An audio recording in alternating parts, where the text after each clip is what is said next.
बुलेटिनमध्ये तुम्हा सर्वांचं स्वागत आणि बुलेटिनच्या सुरुवातीला बातमी महत्त्वाची आहे। थेट दिल्लीतून आहे आणि राजकीय वर्तुळातून आहे। एकनाथ शिंदे यांचं ऑपरेशन टायगर सुरू झालं, ही चर्चा राजकीय वर्तुळात रंगलेली आहे। कारण ठाकरेंच्या सेनेत वेगवान घडामोडी होत असल्याचं आपल्याला बघायला मिळतंय। एकंदरीत ठाकरेंच्या सेनेत आपण पाहतोय खासदार एकनाथ शिंदे यांच्या सत्कार सोहळ्याला एक खासदार त्यांच्या उपस्थित राहिलेला आहे। शिवाय आणखी 3 खासदार हे शिंदेंच्या मंत्र्यांनी बोलावलेल्या डिनरला उपस्थित राहिले आहेत। यामुळे ठाकरेंचे 4 खासदार शिंदेंच्या गळाला लागलेत का, ही कुजबूज आहे। आदित्य ठाकरे यांची डॅमेज कंट्रोलसाठी दिल्लीमध्ये ते आलेत का, अशी देखील चर्चा सध्या रंगलेली आहे। या संदर्भात आपण ग्राफिक्सच्या माध्यमातून अधिकची अपडेट घेतोय, ज्यामध्ये आपण पाहतोय ठाकरेंचे 3 खासदार डिनरला, 1 खासदार मात्र शिंदेंच्या सत्काराला उपस्थित। ठाकरेंचे 3 खासदार प्रतापराव जाधव यांच्या स्नेहभोजनाला उपस्थित राहिले। संजय दिना पाटील एकनाथ शिंदेंच्या सत्काराला हजर होते। शिवाय आदित्य ठाकरे तातडीने दिल्लीत गेले, खासदारांची भेट घेतली आणि डॅमेज कंट्रोलसाठी ही भेट घेतली आहे का, हा देखील प्रश्न या ठिकाणी उपस्थित झालेला आहे। राज्यातही ठाकरेंना धक्का बसला। राजन साळवी यांनी मात्र थेट ठाकरे गटाला जय महाराष्ट्रच केला। तर माजी आमदार राजन साळवी यांनी माजी खासदार विनायक राऊतांना थेट लक्ष्य केलंय। कारण विधानसभेतील पराभवाला विनायक राऊत हेच जबाबदार आहेत असा आरोप त्यांनी केलाय। राजन साळवी आज शिंदे गटामध्ये प्रवेश करणार असल्याची माहिती आहे। तर ठाण्यातल्या आनंद आश्रमात एकनाथ शिंदे यांच्या उपस्थितीत त्यांचा दुपारी साधारणतः 3 वाजता पक्षप्रवेश होणार असल्याचं देखील कळतंय। तर आपण पाहतोय राजन साळवी जे आहेत ते आता पक्षप्रवेश करणार आणि यावर शिक्कामोर्तबही झालंय। त्यांच्यासोबत आमचे प्रतिनिधी सूरज मसूरकर यांनी एक्सक्लुझिव्ह संवादही साधलाय, बातचीतही केली आहे। पाहूयात राजन साळवींनी नेमकं काय म्हटलंय। काय नेमकं असं झालं, इतके वर्ष तुम्ही ठाकरे गटात होतात, आज वेगळी भूमिका? गेली 38 वर्ष मी शिवसेना पक्षाचं वंदनीय शिवसेना प्रमुख बाळासाहेब ठाकरेंच्या आशीर्वादाने काम करत होतो। मी नगरसेवक, नगराध्यक्ष, जिल्हा प्रमुख आणि आमदार अशा तऱ्हेचं माझी वाटचाल आपल्या संपूर्ण मतदारसंघामध्ये, आपल्या जिल्ह्यामध्ये योग्य ती कामं झाली पाहिजेत आणि त्याकरता आम्हाला एकच आता वंदनीय शिवसेना बाळासाहेब ठाकरे आणि धनुष्यबाण ही निशाणी मला त्या ठिकाणी दिसते आणि म्हणून तो निर्णय आम्ही घेतलेला आहे। काय नेमकं कोण कारणीभूत होते, काय वाटतं तुम्हाला की जेणेकरून तुम्हाला इतक्या वर्षाची शिवसेना केलेला आहे की माझ्या पराभवाला कारणीभूत जी मंडळी आहेत त्यामध्ये विनायक राऊत असतील, त्यामध्ये तिथले पदाधिकारी असतील, त्यांच्या सोबत जाणारी मंडळी असतील, या सर्वांनी एकत्र मिळून माझ्या विरुद्ध काम केलं। यासंबंधीचे सविस्तर मी पुरावे उद्धव साहेबांकडे दिलेले आहेत आणि म्हणून तो निर्णय मी आज रोजी घेतोय। तुम्ही शिंदेच्या शिवसेनेत गेलात तरी तुमच्याची चौकशी सुरू होणार असं तुम्ही? शिंदेच्या चौकशीही होणार, तो त्यांचा कायदेशीर बाजू झाली, पण मला माहिती आहे चौकशीमध्ये माझ्याकडे काहीच निघणार नाही। मी चौकशीमध्ये नक्की निर्दोष असणार हा मला विश्वास आहे। खूप खूप धन्यवाद सर साम टीव्हीशी बातचीत केल्याबद्दल। कॅमेरामॅन अरविंद सर, मी सूरज मसूरकर, साम टीव्ही, नवी मुंबई। राजन साळवी नेमकं काय म्हटले आपण पाहिलं, मात्र आपण बघतोय सध्या दिल्लीमध्ये मोठ्या घडामोडी घडताय आणि त्यामध्ये ठाकरे गटाचे खासदार आणि आदित्य ठाकरे यांची आता बैठक सुरू झाली असल्याचं बघायला मिळतंय। या बैठकीला खासदार संजय राऊत, खासदार अरविंद सावंत, खासदार राजाभाऊ वाजे, खासदार भाऊसाहेब वाकचौरे, खासदार संजय दिना पाटील, बंडू जाधव, संजय देशमुख, प्रियंका चतुर्वेदी हे सर्वजण अर्थातच ठाकरे गटाचे साधारणतः 9 खासदार जे आहेत ते उपस्थित असल्याचं बघायला मिळतंय आणि डॅमेज कंट्रोलसाठी ही भेट होतीये का हे बघणंही महत्त्वाचं आहे, कारण तशी चर्चा रंगली आहे। अधिकची अपडेट या संदर्भात आमचे दिल्लीचे प्रतिनिधी प्रमोद जगताप यांच्याकडून घेऊयात। प्रमोद, आपण पाहतोय आता थेट आदित्य ठाकरे आणि खासदारांची बैठक होतीये, या बैठकीमागचं कारण नेमकं काय आहे, काय घडतंय सविस्तर? संजय राऊत यांचं जे दिल्लीतील निवासस्थान आहे, शेजल त्या निवासस्थानी ही भेट जी आहे किंवा बैठक जी आहे ती सुरू झालेली आहे असं आपल्याला म्हणावं लागेल। कारण काही वेळापूर्वी अरविंद केजरीवाल जे दिल्लीचे माजी मुख्यमंत्री आहेत त्यांची भेट घेऊन आदित्य ठाकरे या ठिकाणी पोहोचले।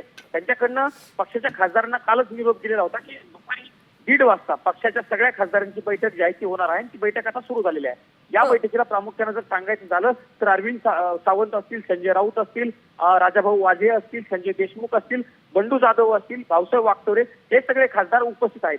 ज्या पद्धतीने दिल्लीमध्ये मागच्या काही दिवसांपासून ऑपरेशन टायगरची चर्चा सुरू झालेली आहे, ठाकरे गटातील काही खासदार फुटून एकनाथ शिंदे यांच्या सोबत जाणार अशा पद्धतीच्या चर्चा सुरू झालेल्या आहेत। काल झालेलं स्नेहभोजन, परवा झालेला सत्कार सोहळा, या सगळ्याच्या पार्श्वभूमीवरती आदित्य ठाकरे हे सगळ्या खासदारांशी संवाद साधणार आहेत. प्रामुख्यानं आदित्य ठाकरेंकडनं हीच भूमिका मांडली जाईल की आपण सगळे एक आहोत अशा पद्धतीचा मेसेज महाराष्ट्राला द्यायचा आहे आणि त्याच्या पद्धतीचं सगळं तुम्ही एकत्रित काम करा अशा पद्धतीच्या सूचना किंवा चर्चा या बैठकीत होऊ शकते.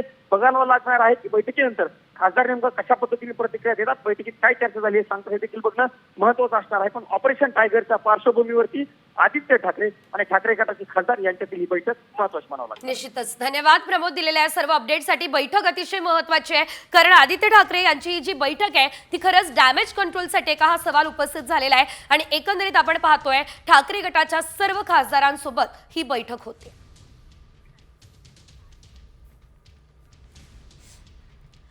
याशिवाय राज्यभरातल्या इतर काही मोठ्या आणि महत्त्वाच्या घडामोडींचा आढावा पुढे घेऊयात वेगवान स्वरूपात टॉप 50 मध्ये. पुण्यातील कंटोन्मेंट परिसरामध्ये वरिष्ठ पोलीस निरीक्षकाची दुकानदारांवर अरेरावी बघायला मिळालेली आहे. एकंदरीत आपण पाहतोय फुटपाथवरील दुकानाचं आणि मालाचं नुकसान झालंय. पोलिसांना अतिक्रमण काढण्याचा अधिकार आहे, मात्र नक्कीच अशा पद्धतीने नुकसान करणं योग्य नाही आहे हा प्रश्न देखील दुकानदारांनी उपस्थित केलेला आहे.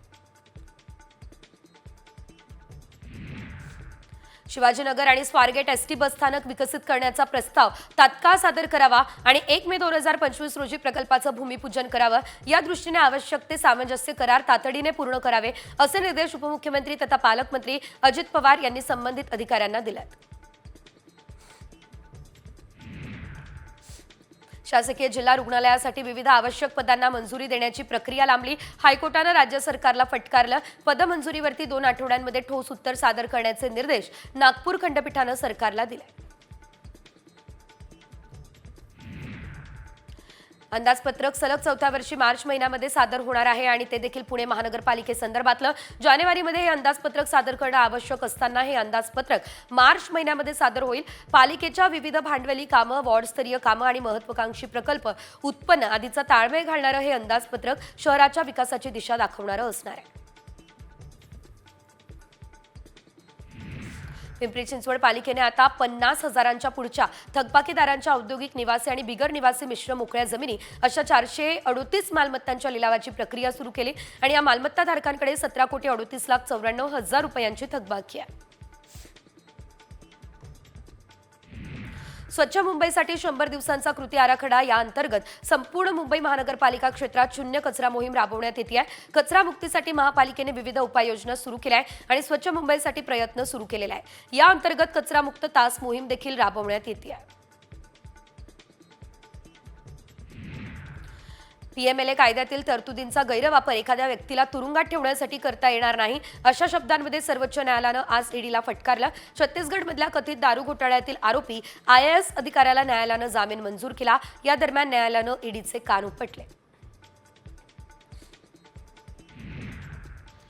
निवडणुकीच्या तोंडावर फुकट वस्तूंची आश्वासनं देऊन आपण परजीवी तयार करतोय का हा सवाल सर्वोच्च न्यायालयानं उपस्थित केला. ही टिप्पणी त्यांनी बुधवारी केली आणि ही टिप्पणी करताना न्यायमूर्ती भूषण गवई यांनी थेट महाराष्ट्रातील लाडक्या बहीण योजनेचं उदाहरण दिलं. एका याचिकेवर सुनावणी दरम्यान मोफतच्या आश्वासनांवर न्यायालयानं हे बोट ठेवलं. बदलापूर रेल्वे स्थानकात मालगाडीच्या इंजिनमध्ये बिघाड झाला, त्यामुळे कर्जत आणि मुंबई दिशेकडे लोकल वाहतूक 25 ते 30 मिनिट उशिरानं सुरू आहे. त्याचा फटका कर्जत आणि CSMT कडे जाणाऱ्या लोकल वाहतुकीला बसलाय. पुणे शहरातलं दळणवळण गतिमान करण्यासाठी येरवडा ते कात्रज भुयारी मार्ग तयार करावा, याबाबतचा प्रस्ताव तातडीने सादर करावा हे निर्देश जे आहेत ते मुख्यमंत्री फडणवीसांनी दिले. पुणे महानगर प्रदेश विकास प्राधिकरणाच्या सह्याद्री अतिथीगृह या ठिकाणी आयोजित बैठकीमध्ये याबद्दलचे निर्देश देण्यात आले. पुणे शहरातल्या 17 रस्ते आता सुपरफास्ट होणार आहे कारण शहरातील प्रमुख रस्त्यांवरील वाहतूक कोंडी कमी करून वाहतुकीचा वेग वाढवण्यासाठी महापालिकेने मोहीम हाती घेतली आहे. नव्यानं शहरातील 17 रस्त्यांची निवड होणार आहे. मिशन 17 देखील राबवलं जाणार आहे. जालन्यातल्या रामनगर ते मानेगाव आणि नाव्हा ते पाथरुड या रस्त्यांची कामं निकृष्ट दर्जाची अशी तक्रार करण्यात येते आहे. याबाबत भाजप युवा मोर्चाच्या तालुकाध्यक्षांनी बांधकाम मंत्र्यांकडे निवेदन दिलं. ही कामं करताना कोणत्याही शासकीय अटी आणि शर्तींचं पालन होत नाही असं देखील ते म्हणाले. नांदेडच्या हदगावमध्ये आता तामसा ते कांडली रेल्वे स्टेशन पर्यंतच्या रस्त्यावरचा पूल हा मोडकळीस आलेला आहे. मात्र तरी देखील गावकऱ्यांना जीवघेणा प्रवास करावा लागतोय. सध्या या पुलावरून जड वाहनं बंद आहे आणि असं असल्यानं शेतकऱ्यांना शेतीमाल नेण्यासाठी अडथळे येत आहेत.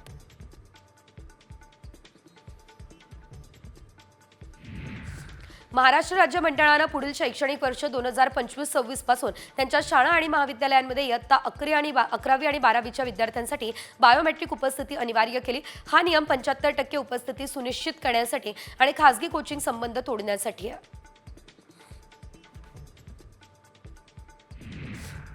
पुण्यात जीबीएसचा प्रकोप सुरू असल्याचं बघायला मिळत आहे. गेल्या 24 तासात 6 नवीन रुग्ण आढळले. त्यामुळे आता जीबीएसची रुग्णसंख्या 203 झाली. जीबीएसमुळे आतापर्यंत 8 जणांचा मृत्यू झाला, तर आतापर्यंत 109 रुग्णांना डिस्चार्जही दिला गेला.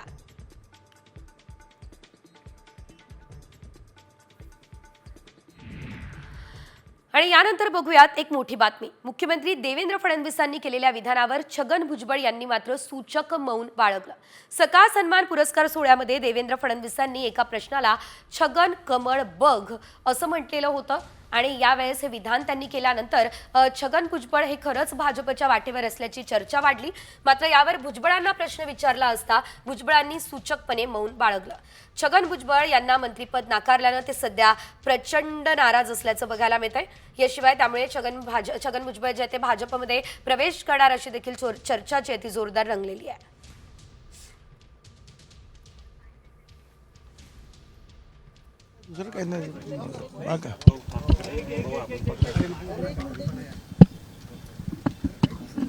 आज काही बोलणार नाही आहे मी. आज माझं मौन व्रत आहे.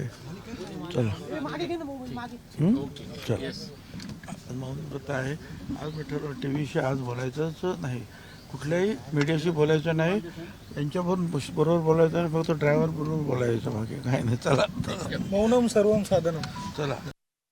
यानंतर पुढची मोठी बातमी. मुख्यमंत्री फडणवीसांनी नेमकं काय म्हटलेलं होतं तेही आपण बघूयात आणि त्यानंतर पुढची बातमी बघूयात.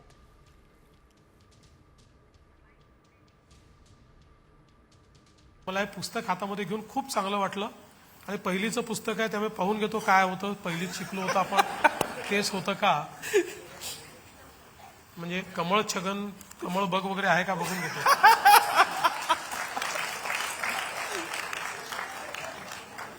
खूप जुनी योजना होती. किती जुनी योजना होती बघा.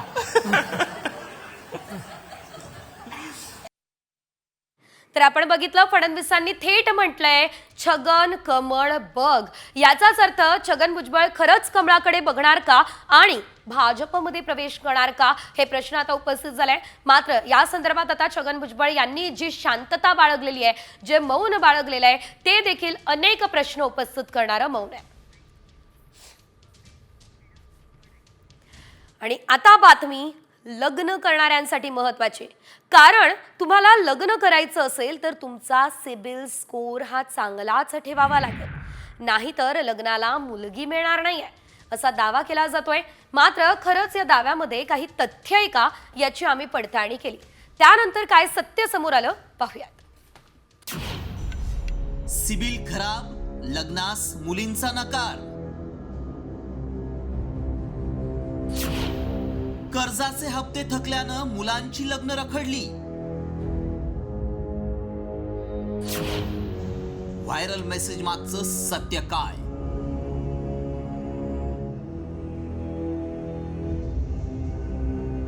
आपलं लग्न वेळेत व्हावं, आपल्याला सुंदर मुलगी मिळावी अशी प्रत्येकाची इच्छा असते. मात्र महाराष्ट्रात अनेक ठिकाणी मुलांची लग्न रखडली आहेत. म्हणे सिबिल खराब असल्यानं मुलींनी लग्नाला नकार दिलाय. थोडक्यात काय तर घेतलेल्या कर्जाचा हप्ता चुकल्यानं काहींना लग्नास मुली मिळत नाहीयेत. होय, हे आम्ही म्हणत नाही, तर तसा मेसेज व्हायरल होतोय. या मेसेजमध्ये काय दावा केलाय पाहूयात. सिबिल खराब असल्यामुळे अनेकांच्या घराचं स्वप्न तुटल्याचं तुम्ही पाहिलं असेल किंवा ऐकलं असेल. मात्र महाराष्ट्रात सिबिल खराब असल्यानं अनेकांना मुलींनी लग्नास नकार दिलाय. मात्र सिबिल काय आहे हे आधी आपण जाणून घेऊया. कर्ज घेण्यापूर्वी सिबिल तपासला जातो. बँका ग्राहकांच्या क्रेडिटची माहिती ब्युरोकडे पाठवतात. सिबिल क्रेडिटशी निगडीत CIR जारी केला जातो. ग्राहकांना एक क्रेडिट स्कोअर दिला जातो. सिबिल स्कोअर काय आहे हे कळलं. मात्र मेसेज कुणी व्हायरल केलाय? खरंच अशा कोणत्या जिल्ह्यात सिबिल खराब असल्यामुळे लग्न होत नाहीयेत का? याची पडताळणी करणं गरजेचं आहे. हा मेसेज अकोल्यातील असल्याचं समोर आलं. त्यामुळे आमचे प्रतिनिधी अक्षय गवळींनी गाव शोधून काढलं. ते थेट मूर्तिजापुरात पोहोचले आणि खरंच सिबिलमुळे मुलांना कुणी मुली देत नाहीत का हे जाणून घेतलं. मुलगा काय व्यवसाय करतो किंवा जॉब करतो, शेती करतो की अजून काही करतो, तर त्यामध्ये आता निश्चित मूर्तिजापूरमध्ये असे 2 प्रकार म्हणजे आता समोर आलेले आहे. हा प्रगत समाजामध्ये सिव्हिलचा जो विषय आला, सिव्हिलचा हा फार चुकीचा विषय आहे. कारण सिव्हिल तपासून तो आयुष्यभर त्या मुलीला सुख देईल की दुःख देईल हा विषय आपण आज ठरवू शकत नाही. ते पण त्याची कमाई जर चांगली असली, व्यवस्थित जर सगळ्या गोष्टी जर असल्या तर त्याला मुलगी द्यायला हरकत नाही माझ्या हिशोबानं. पण सगळ्या जणांनी जर म्हटलं का सिव्हिलच चेक केलं पाहिजे आणि त्याची कमाई जी आहे, कमाई जर व्यवस्थित असेल, सगळ्या गोष्टी जर व्यवस्थित असेल, हे जर पाहायला गेलं नाही तर हे चुकीचं आहे. त्यामुळं आमच्या पडताळणीत काय सत्य समोर आलं पाहूया. सिबिलमुळे अकोल्याच्या मूर्तिजापूरमध्ये लग्न तुटलं. खराब सिबिल असल्यामुळे लग्नास मुली तयार होत नाहीत. सिबिलवरून आर्थिक स्थिती ठरवल्याचा आरोप होतोय.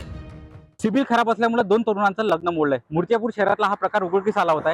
या संदर्भात आम्ही 6 निशा केली आहे. 6 निशा दरम्यान हा संपूर्ण प्रकार तंतोतंत खरं असल्याचं समोर आलंय. अक्षय गवळी, साम टीव्ही न्यूज,